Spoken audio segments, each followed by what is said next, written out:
Welcome to the Gals Guide to the Galaxy podcast, where a group of gals gather for you one cool thing around our topic of the month. Is it ancient history? Is it breaking news? Is it safe for work? Well, that's up to each gal. All we know is that... Fasten your seatbelts. It's going to be a bumpy night. I shall introduce... Dun dun dun! Well, welcome back! I'm Leah, and I am joined by Bonnie and Cammie, and we are talking about our one cool Marvel gal. So Bonnie has already talked about Wheezy, who I already adore. But before we dive back in, I'm going to see what is going on the Gals Guide calendar.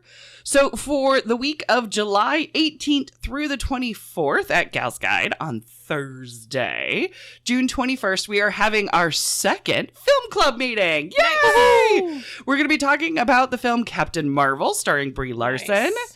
So Film Club is in person and online, but you do need to register so you can get that link and all that kind of good stuff. So register for Film Club. We're having a new film that we talk about every month. And of course, it's Marvel month, so Captain Marvel it is. Check out this cool event and all of our calendar events at galsguide.org. So now I have a random get to know you question. Oh. Dun, dun, dun, dun, dun. So Marvel has a series, of course, of comic books. They also have like standalone novels, but just talking about the movies, so just focusing on the movies of Marvel, my question is, what is one movie that you would recommend for people to watch? I'm going to cheat. Yes. WandaVision.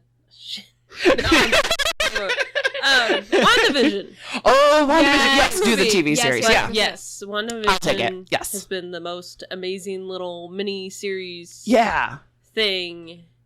And it's amazing. Yeah, and it's a very good standalone piece to it. You don't really have to really know anything about Marvel. Yeah, just the base level. Give you what you need. I think it flashes back within it too. Yeah. Like the stuff that you would need to know, it gives you a flashback. So I mean, except if you want that line to really break your soul of I can't feel you. yes. Unless you need that to break you. Right. Then I don't think you really need to have seen their interactions beforehand. Even then, it's only like 2 movies. If you watch all of the movies, you get more depth and nuance to it, but it can totally... Little jokes. Yeah. She recast her brother. Yes. Yeah. Yeah, that one is adorable. And you do get quite a few characters. Like you get the guy from Ant-Man, and you get the girl from Thor. Detective so you get Wu and Darcy. Yep, exactly. So I mean, you're Not kind detective. Oh my god, close enough. Yes, Lieutenant. I don't know. Okay. Agent. Yes, Agent. There you go. Yes. His so first name is Agent. So you get a little bit of the other property sort of things that are kind of sprinkled in there, and you get the cutest of the characters too. And you get it messing with the fans the most of what are we going to do next? That show is unpredictable, and that's kind of why it was my favorite. It goes to different decades. It was a complete mystery of what was going on. Mm-hmm. It was absolutely amazing. Yeah. It's basically watching a woman's mental breakdown. Oh, yes, it is. Great. Like the Bonnie's whole like, thing yes. of just like allowing a woman to like grieve. Yes. Yeah. Is just so great. And grieve in different ways, because like every episode is her grieving in a different way, or grieving a different part of him and their relationship and her future and stuff like that. Yeah, no, I completely agree. Beautiful and devastating all in one. You almost were going to cover Scarlet Witch as your one cool gal. I love her. Yeah. She's very good.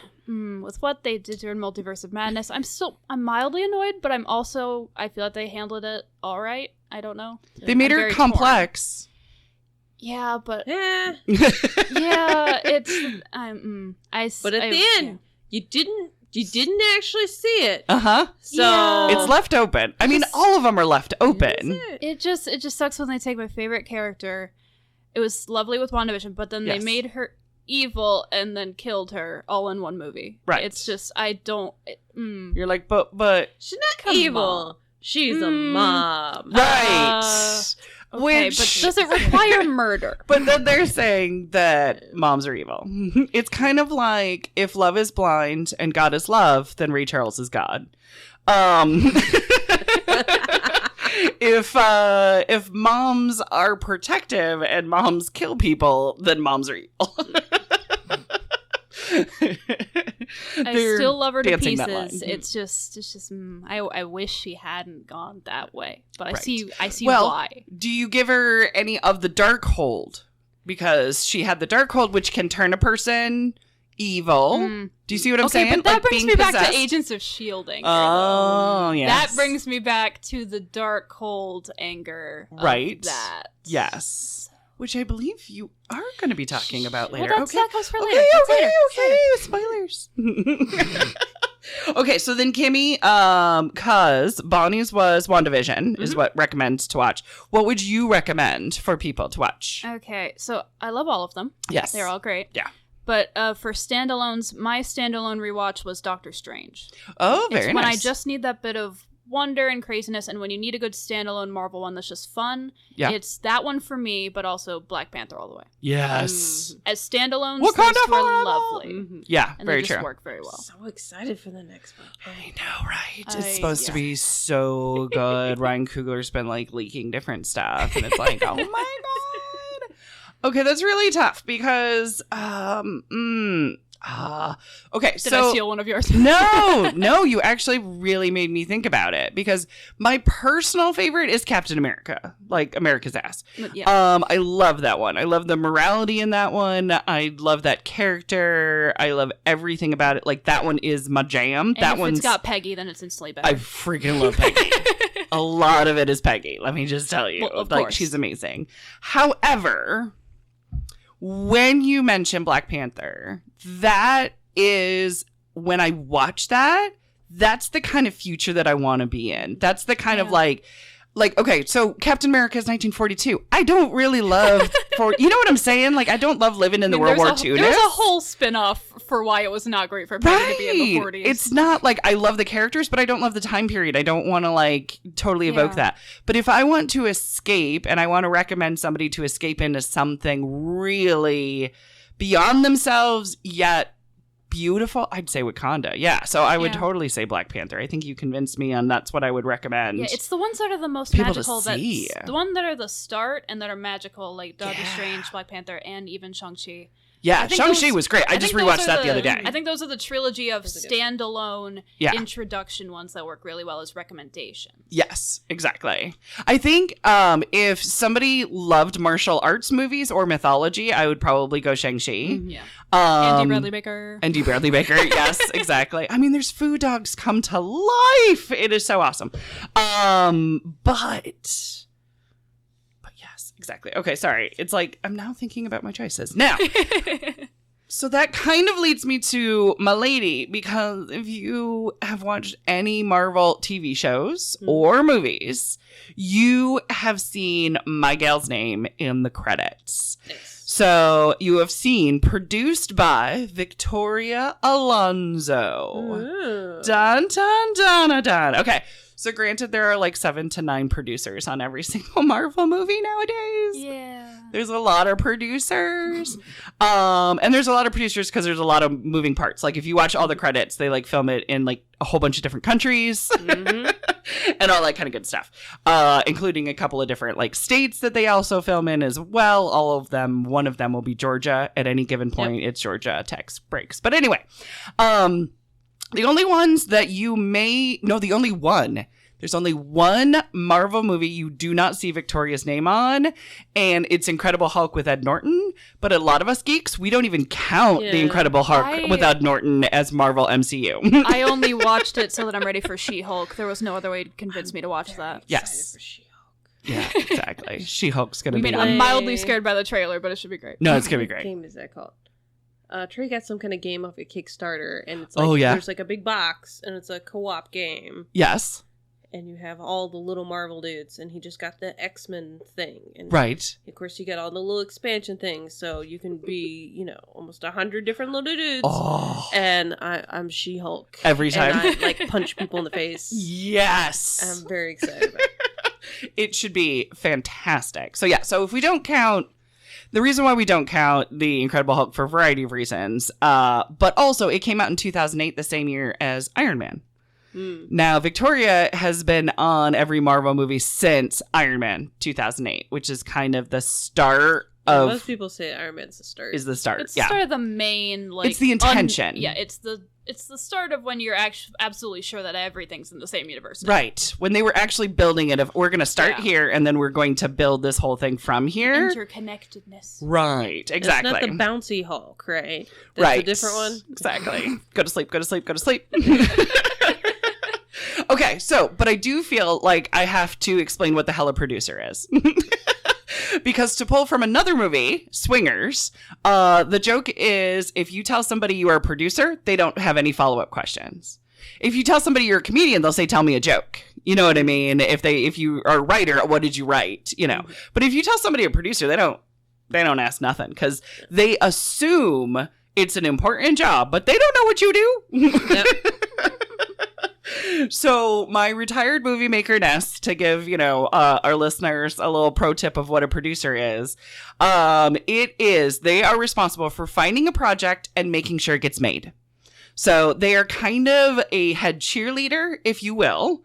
But when I produced films, and my films were way smaller than Marvel, like way, like not even 1% of Marvel, my responsibilities I boiled down were tea, toilets, and talent. Those are the three things that I was in charge of.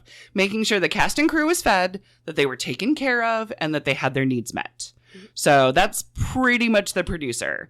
That whole of finding the project and making sure it gets done, it even making sure an actor doesn't get pissed off during the mid of filming and doesn't bail on the production. So it is a lot of that.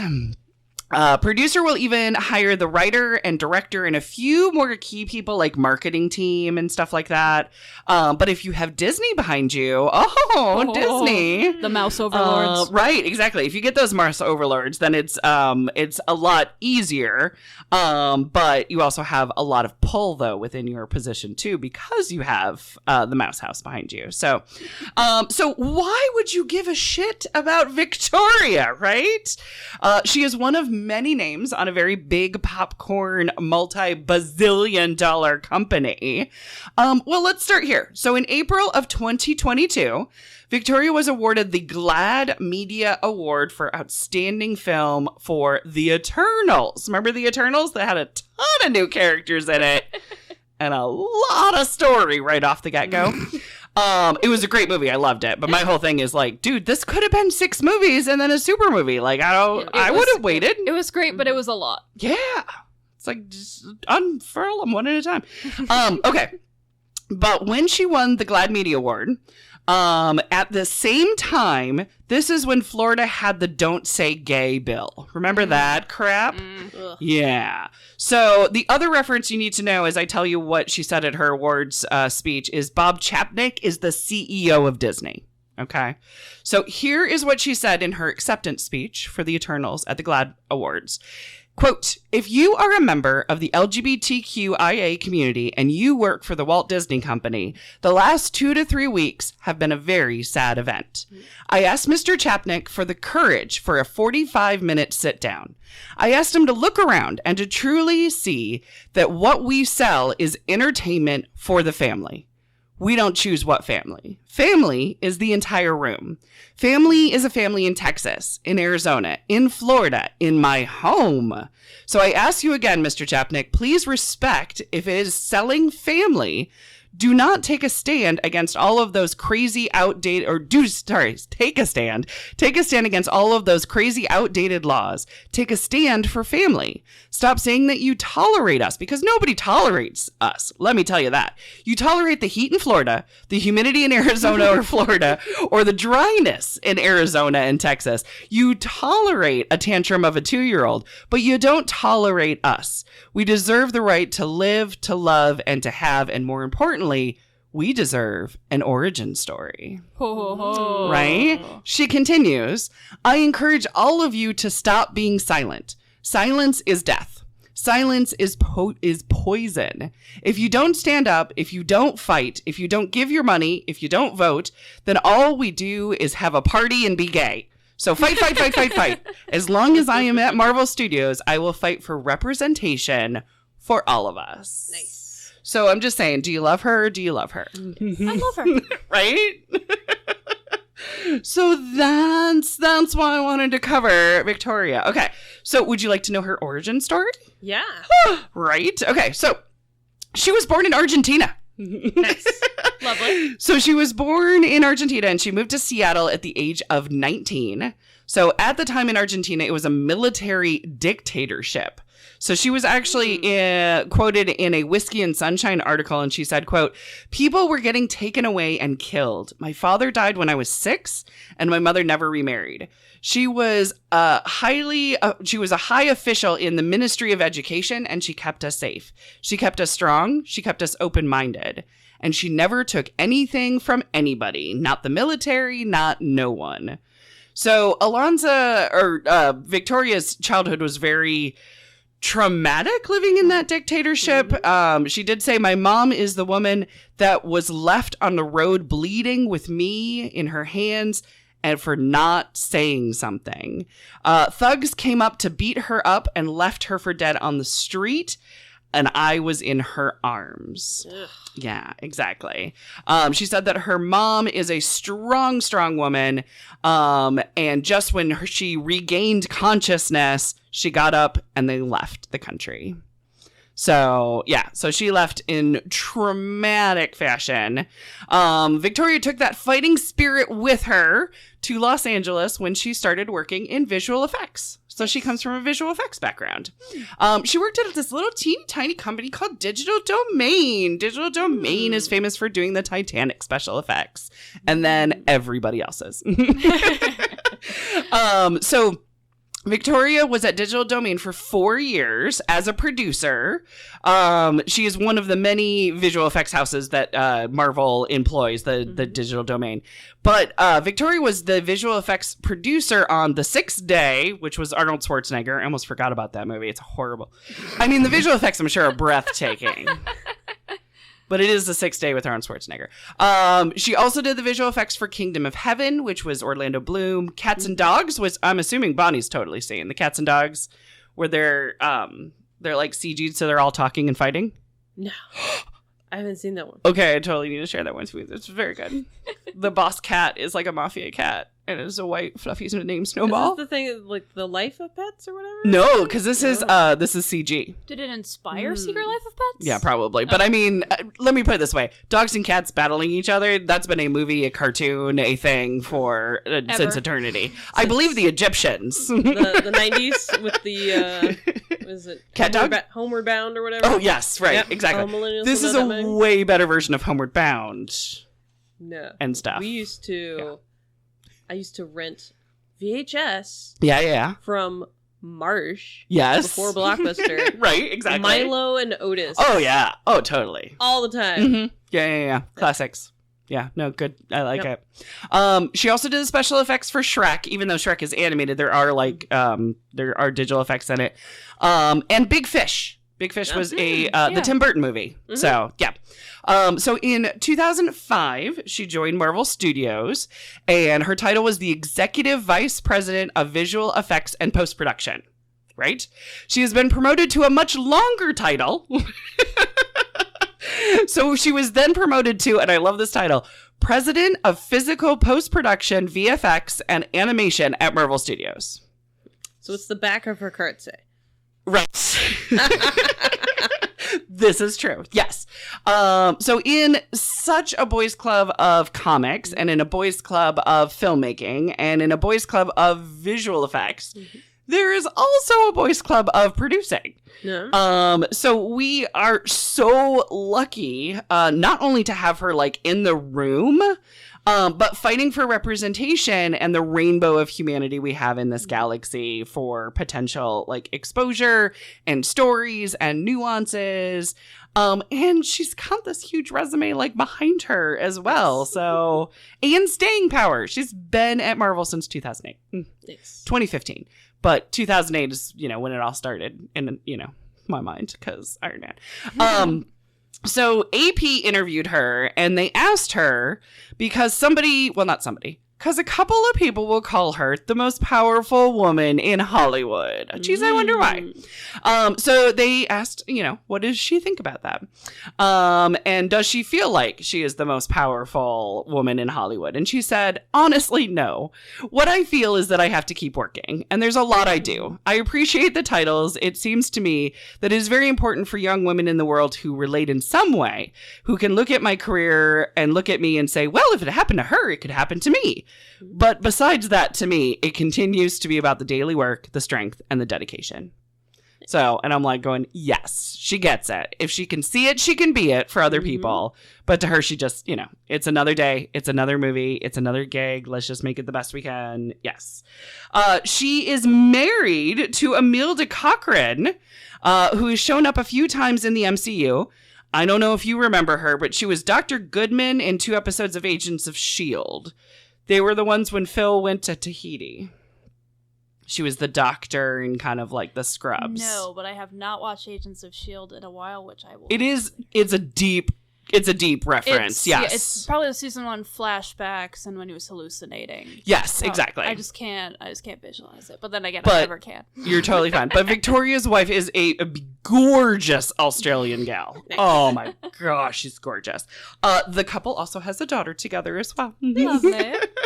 So some of the awards that Victoria has won: in 2004, she was nominated for Big Fish for visual effects from the British Academy Awards. In 2016, she was the first woman to win the Harold Lloyd Award for her work in visual effects, which I always think this is a weird one that I always want to explain. So Harold Lloyd was a silent film actor back in the 20s, kind of the Charlie Chaplin era. So you're like, visual effects, what the hell?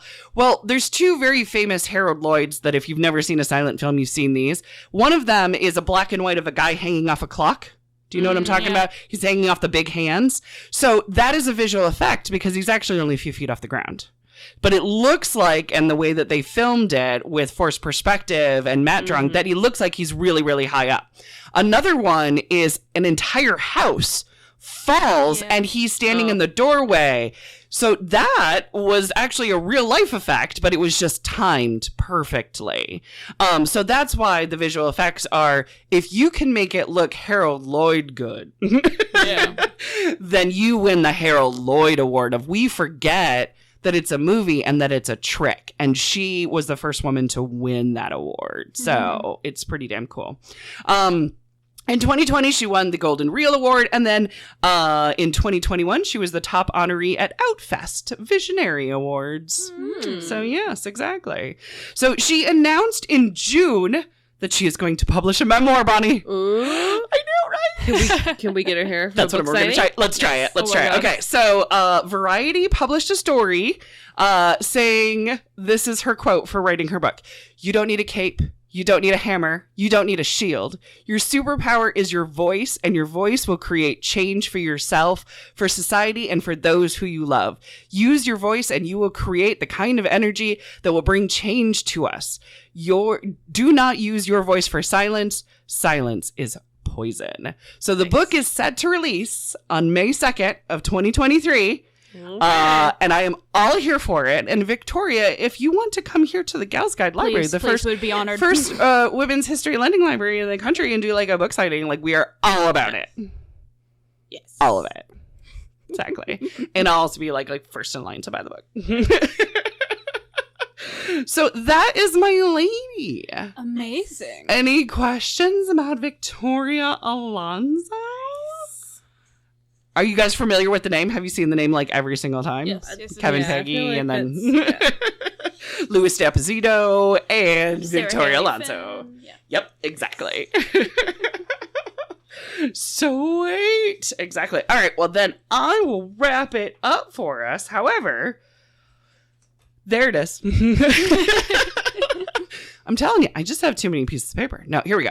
Well, that wraps it up for us this week. Join us next week for another cool woman of history as the Gals Guide podcast continues. Thanks for listening. Woo! Toot, toot, toot. For show notes, links, and images from this week's show, visit galsguide.org. Want exclusive stuff like deleted bits and major bloopers? Become a Gals Guide patron today. Thanks for listening.